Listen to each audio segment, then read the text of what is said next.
All right, welcome everyone. It is 10:30. We are ready to get started with this end of the third quarter legal webinar. We're talking today about how to do employee terminations correctly.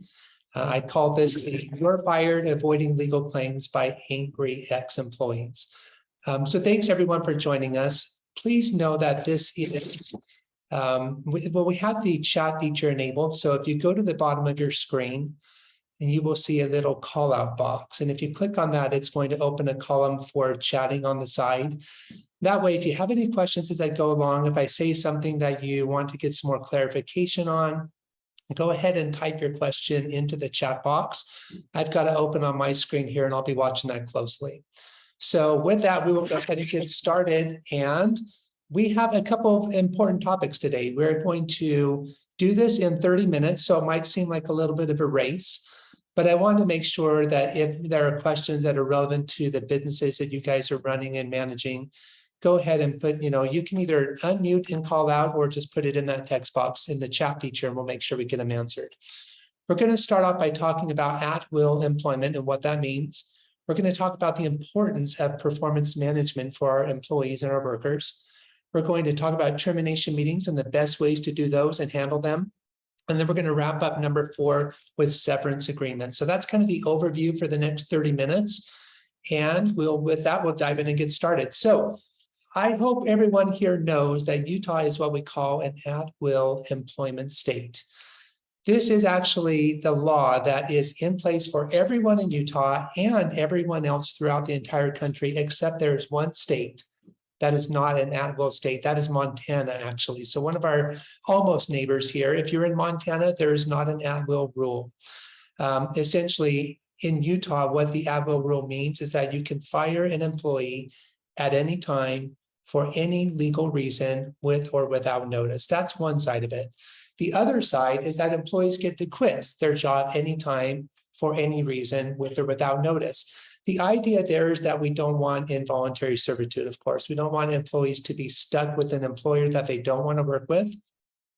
And we don't want businesses stuck with people that they don't want to be working with as well. So the rule gives flexibility to workers and to business owners and business managers to work together when it makes sense and to stop that employment relationship when it doesn't make sense anymore. Okay, so that's the at-will rule. Employees can be fired at any time for any reason and a legal reason with or without notice. So let's talk about what kind of exceptions there are to this at-will rule. What is an illegal reason or an impermissible reason for firing somebody? And there are a few. Number one is you can't fire an employee for a discriminatory reason. You can't fire them because of the color of their skin, because of their sexual orientation. You can't fire them because they've made a complaint about harassment in the workplace. Those would all be reasons that would get the employer in trouble, and those are exceptions to the at-will employment rule. If there's a contract with a high-level employee, if you, as a business owner, you make a contract with a worker and you say this is a 1-year term of employment, and usually in that kind of a case, there will be language about how does that term end prematurely, but that 1-year term makes it so it's no longer an at-will employment relationship, but it's a contractual relationship. If an employee decides that they need to go and, for example, exercise a legal right like voting, if they were fired for leaving their shift to go vote, that could be an exception to the at-will rule. The employer could get in trouble for firing somebody when they go and vote. If the employee refuses to do something illegal, for example, if a supervisor asks an employee to maybe steal some money or to take funds from a business account and invest them somewhere else that the owner doesn't know about, that could be an illegal action, and terminating the employee for refusing to do any illegal action would also be, that's another exception to the at-will employment rule. So overall, business owners have the right to fire employees at any time for almost any reason, as long as it's not one of those exceptions that we talked about. We have a rather recent Supreme Court case in Utah. It involved 2 Walmart stores. And the employees of Walmart are told that if somebody is shoplifting and you try to stop them and they say something about a weapon, you have to let them go. Just back off, let them go, and let the cops deal with it. In these two stores, the employees didn't follow that rule. They detained the shoplifter. One person had a knife, the other one had a gun. No one was hurt, thankfully, but all of the employees were fired for not following the policy. So that issue went to the Utah Supreme Court, and the Supreme Court said, protecting yourself in the employment situation when you're at work, if you've got to protect yourself and there's no way to back off safely, you have a legal right to protect yourself. And if the employer fires you for protecting yourself, that is a violation of Utah law. Okay, if you have any questions about the at-will employment rule, please type them into the chat feature and we'll get to them. One thing that sometimes comes up when we're talking about at-will employment is this idea of a probationary period. So if any of you in the businesses that you work at have a probationary period in place for your employees, I would strongly recommend that you rethink that policy and get rid of it.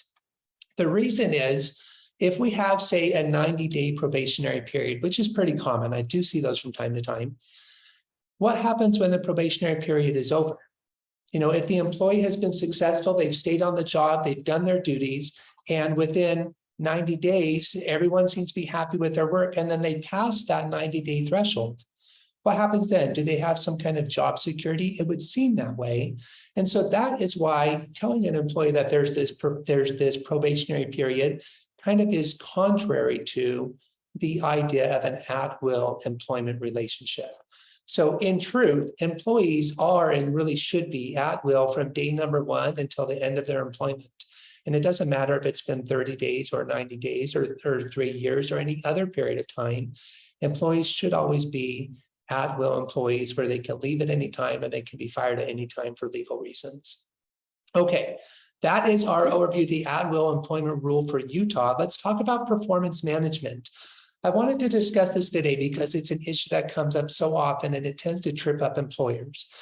Performance management is the idea that when employees are not performing the way that we expect them to, if they're not doing the things that we're paying them to do, we need to hold them accountable.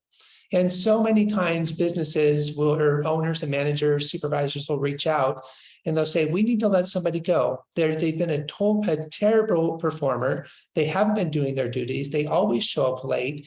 They're not staying focused. They're spending time on YouTube, all these kinds of performance issues. And we want to fire them. And so I ask the employer, I say, well, you know, do we have it documented? Has this person been talked to?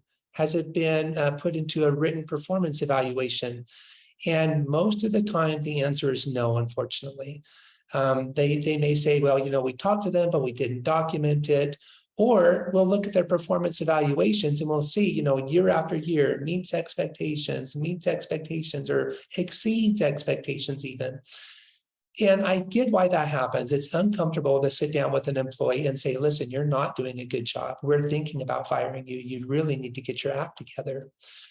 But when employers don't do that, when the manager is not willing to have those direct conversations with their direct reports and really tell them where they need to improve, that puts the employer in a really tough spot when it gets so bad that it's time to fire the employee for poor performance. So make sure that you're training your managers and your supervisors that when they sit down with their employees, that if there's a problem with performance, it needs to be called out, it needs to be documented, and the employee needs to be told what we expect, you know, what are our reasonable performance expectations?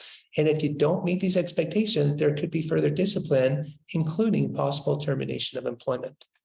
Okay, when we're documenting disciplinary actions, it's really important to either do it in writing or to do it like a formal writing that's presented to somebody in a performance evaluation meeting, or do it by email. Email is fantastic.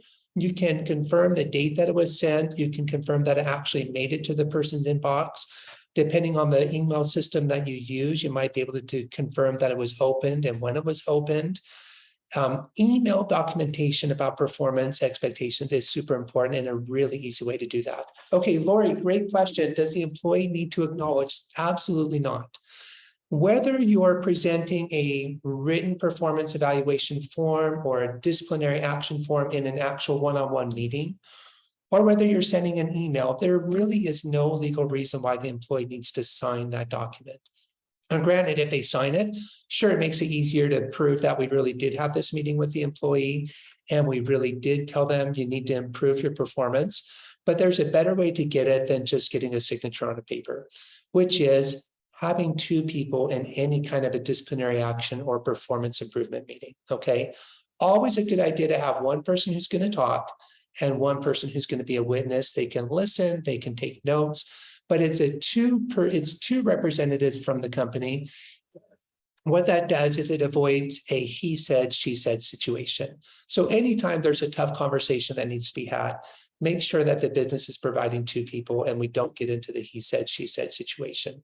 But signing the documents or acknowledging the email, not legally necessary. Sure, it's helpful.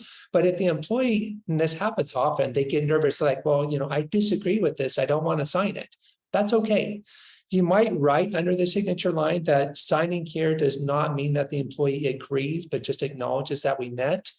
I see businesses do that from time to time, but usually an employee who's just been told that they're not doing a great job, they usually are not reading the fine print. And even if you explain it to them, they sometimes are nervous enough that they just don't want to sign anything. And that's okay. Don't ever feel like you have to get a signature. It doesn't change anything from the legal perspective. Okay. If you have an employee handbook, make sure that in the employee handbook, there is a disciplinary action policy and a performance evaluation policy. If they're in there, fantastic. If they're not in there, make sure you get them in there. You can reach out to me. You can find one online if you feel like it's a good resource, but put something in your employee handbook that talks about how we're doing performance evaluations and how we're going to handle employee disciplinary actions. And most important on that disciplinary piece of the handbook is to make sure that the language of the policy gives you flexibility. Meaning, I've seen from time to time policies that say we're going to start with a written policy. We're going to start with a verbal warning, and then it kicks up to a written warning, and then it's a final warning, and then it's termination. And that can cause problems sometimes if there's no flexibility built into the policy. It's really important to say in the disciplinary action policy that the employer reserves the right to skip steps as needed or in their sole discretion. That way, somebody who shows up late and they get a tardy, we can do a verbal warning for them. And if it happens again, we can make it a written warning. If somebody gets into a fight in the workplace and punches their boss, we don't want to start with a verbal warning. We want to go right to a final or maybe right to termination. And that flexibility is really important to make sure it's written into your policies in your employee handbook. Okay, Jacob, you got a question here. I feel like the phrase further disciplinary action is hollow. Some of these, what are some examples besides legal disciplinary action, besides termination, that are legal? Okay, I get that. I appreciate expressing that concern, Jacob. Further disciplinary action, I'll tell you why I do like it, is it can be anything from the range of another verbal warning to some kind of a written warning or a final written warning. It can be suspension. It can be a leave of absence with pay or a leave of absence without pay.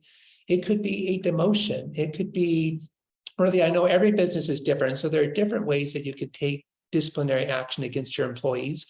But I do like language that says there can be further disciplinary action. And if you want to bulk up that language and say, including further written warnings, suspension with or without pay, demotion, or other things like that, you can, of course, add that into the policy.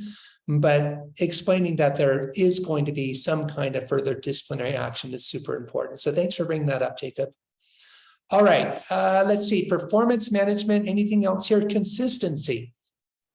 Super important for employers to make sure that we treat employees consistently. If we have one employee who's showing up late and we discipline them, we need to make sure that the next employee who shows up late is disciplined in a like manner. What we don't want to have is maybe some group of employees, we always hold them accountable for performance problems. But then we have this one person who's really important to our business. And when they show up late, we just kind of let it slide. That's a problem.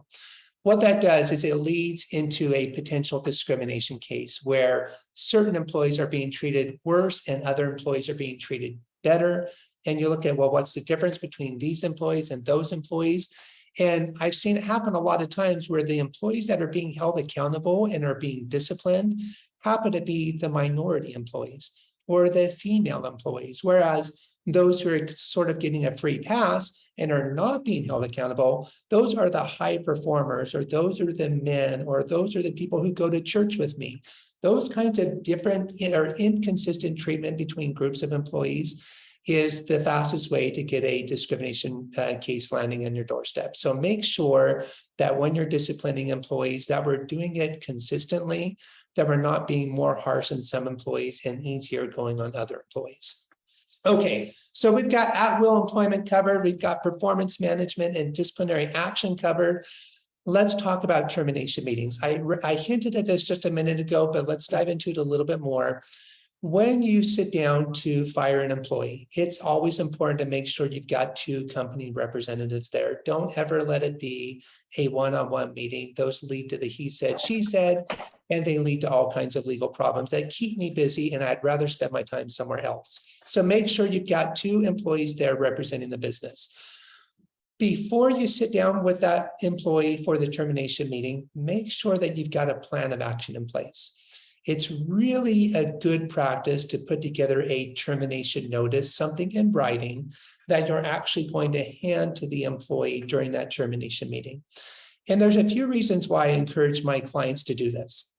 Number one is when you sit down to fire an employee, usually it's an uncomfortable situation.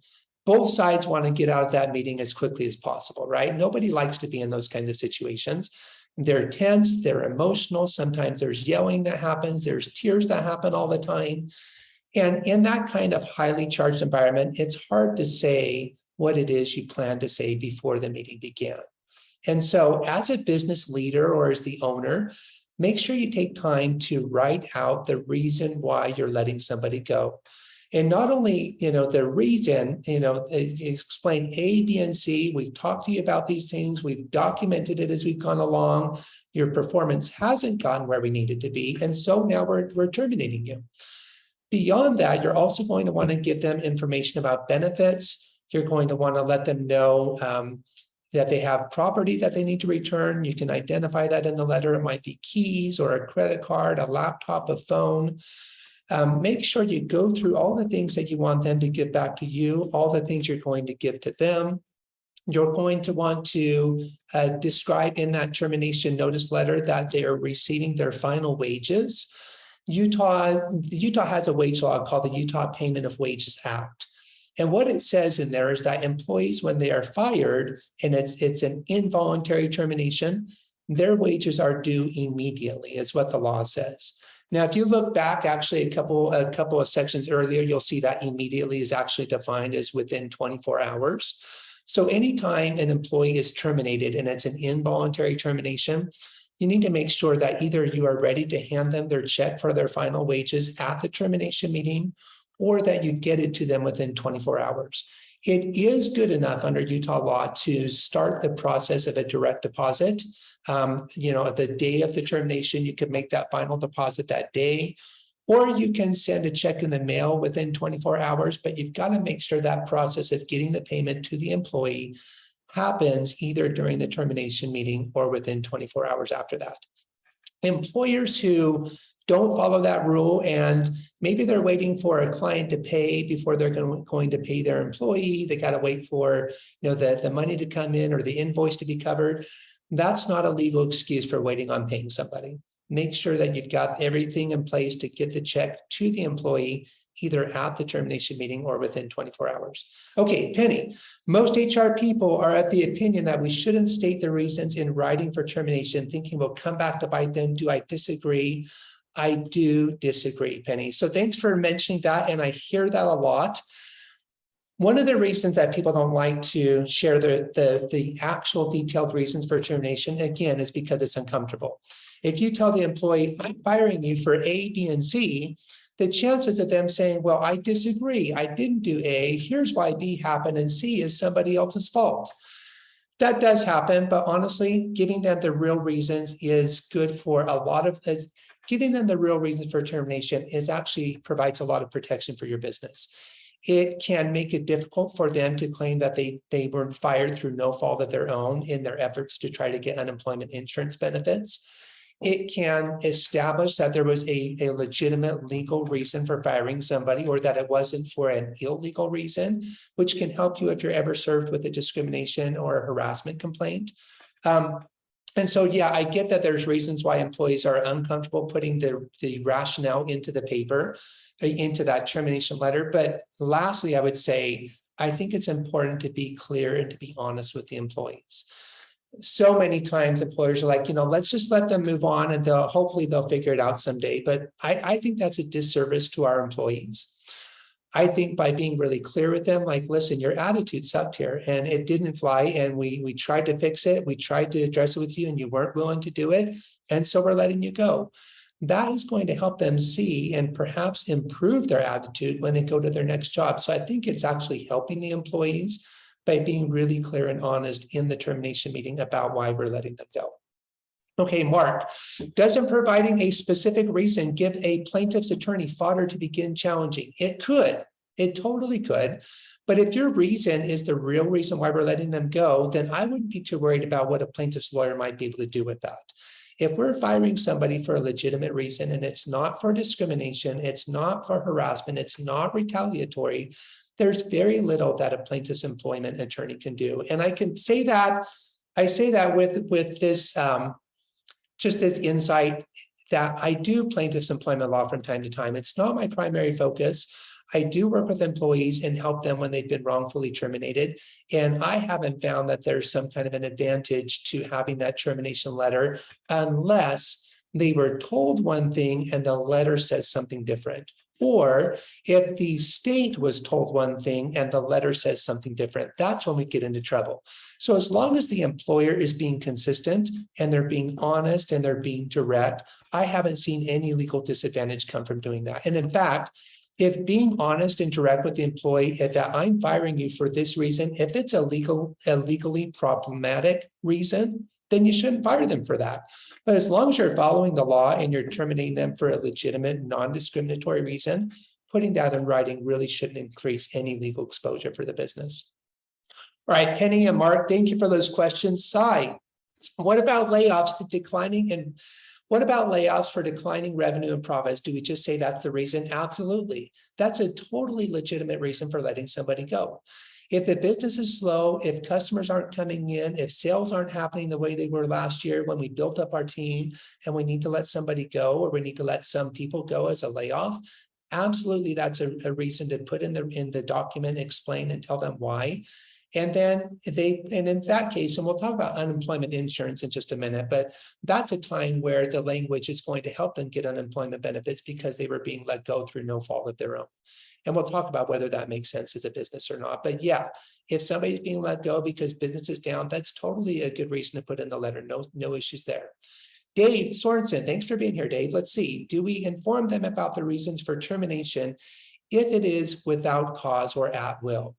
My answer to that is yes, and I'll tell you why. So just this week, down at the BYU Law School, I teach an employment law class, and we had this exact same discussion.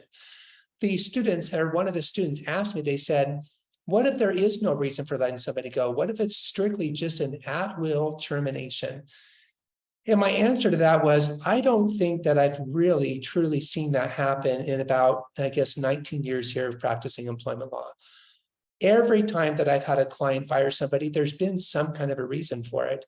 Even though it's legally allowed that you could just look down the line and say, you know what, today, let's fire somebody. Let's pick that person. We're just going to fire them just because, no reason at all.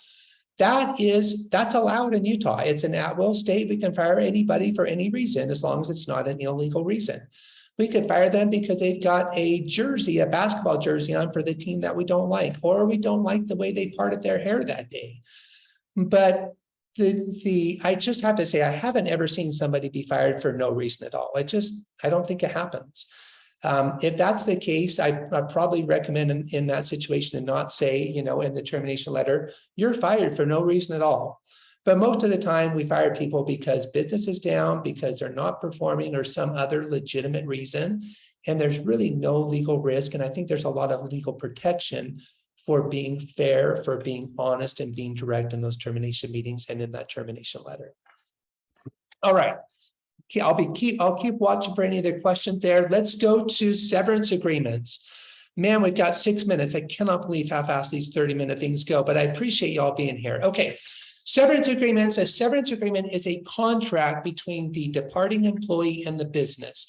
And in its most basic terms, what we're doing is we're saying, we're going to pay you some money and you promise not to sue us. That's the contractual nature of the agreement, okay? There are restrictions on what we can actually require employees to agree to in a severance agreement. We can ask them to agree to give up all of their legal claims to sue us or to bring a complaint for any kind of money. So they can waive an age discrimination claim, a race discrimination, a harassment, a retaliation. They can waive all those claims, and we can immunize our business so that we pay them, say, $1,000. They sign the agreement. We can know that there's not going to be a legal claim where we're going to end up having to pay them more than that $1,000 that we already paid them. Now, a number of years ago, the federal EEOC, which is the agency that deals with workplace discrimination, harassment, retaliation cases, they started pushing really hard on this issue of waiving the ability to go to the government agency and complain about the workplace. And we've had a number of court cases that have addressed this over the years. And what it's come down to today is that an employee can waive their ability to sue and get any more money. What they cannot waive is the ability to just make a complaint. And if we do a severance agreement and somebody waives their ability to sue us and get any more money, in every case that I've done this, literally every case for 19 years, that employee has never come back with a complaint or a lawsuit. But theoretically, they could still go to the EEOC or the Utah Labor Commission and say, I don't work for this person anymore, but I think that there's a lot of harassment going on in the workplace. You should go and investigate them. Theoretically, they can still do that. The ability to complain to a government agency cannot be waived. The other things that come up from time to time that cannot be waived is the ability to file a workers' compensation injury claim and the ability to apply for unemployment insurance. So aside from those, most every other kind of claim that an employee could make to cause problems for a business can all be waived by signing a severance agreement and paying them a severance payment. Okay, we've got some questions here. Eric, I recently had an employee text me back saying they were going to step back from our company and backed out of working a shift. Can I consider that a resignation? Interesting question. I would first recommend let's chat about that afterwards, because this is a fact-specific situation that you're actually dealing with right now. One thing that you're going to want to keep in mind is the consistency that we talked about before. Have you had other employees dealing with this, like doing this kind of thing before, stepping out, and whether or not you counted that as a resignation or not? But because, at the beginning of the call, we talked about at-will employment. If you decide that, we can't have people just stepping back from a shift, if we're going to count it as an absence and we're going to hold that against them and then perhaps terminate them based on our attendance policy. You could certainly do that, but let's dive into those facts a little bit together after the call. Kathy, how important is the language that is used in a termination, such as you are being terminated for fill in the blank, or you're being laid off due to a reduction in force? The language in a severance agreement is super important. Just like the language in a termination letter that we might give somebody when they're being fired. We want to make sure it's accurate, it's concise, it's truthful, and that it's direct. As long as we're doing that and the language is really saying what we need it to say, then there shouldn't be any legal risk there. But it is important to get it right. It's important to review it with your team, review it with your coworker, review it with your attorney, but make sure that the language you're using in the severance agreement, in a termination agreement, is accurate, it's direct, it's concise, it's truthful. Okay, a couple other things about severance agreements. If you're going to let somebody go who's 40 years old or older, there are specific rules. The federal government decided that anyone, once they get 40 years old and older, they need at least 21 days to think about their severance agreement. And then after they decide to sign it, they need another 7 days to change their mind if they want to.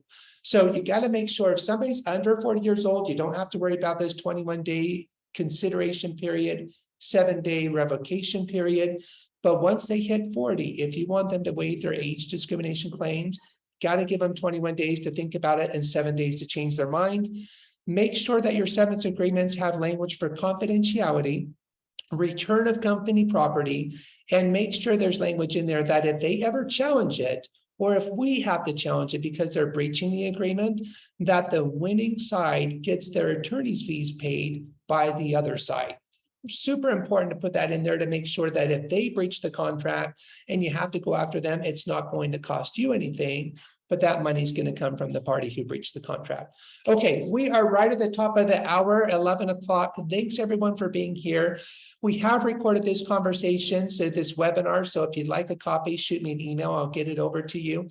Thanks for your questions, everyone. So good to see y'all and have a fantastic Friday afternoon. Thanks, everyone.